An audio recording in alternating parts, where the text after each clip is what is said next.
ఒకప్పుడు సినిమా రిలీజ్ను ఆడిన డేస్ను మాత్రమే చూసేవాళ్ళు. ఆ తర్వాత టీజర్, ట్రైలర్కు వచ్చిన యూట్యూబ్ వ్యూస్ను, థియేటర్ల కలెక్షన్స్ను చూడడం అలవాటు చేసుకున్నారు.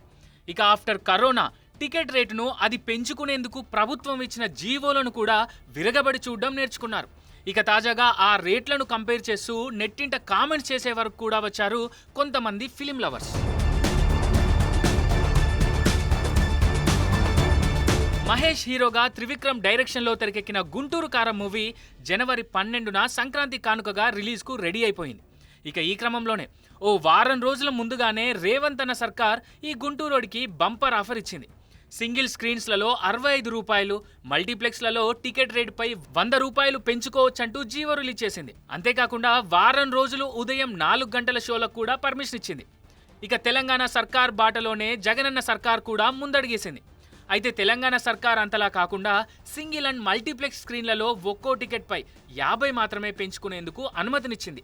10 రోజుల పాటు ఈ టికెట్ హైక్ వ్యాలిడిటీ ఇచ్చింది. అయితే ఈ రెండు జీవోలను కొంతమంది కంపేర్ చేస్తూ మరికొంతమంది కోట్ చేస్తూ సోషల్ మీడియాలో పోస్టులు పెడుతున్నారు. ఇలా కూడా గుంటూరుని నెట్టింట ట్రెండ్ అయ్యేలా చేస్తున్నారు.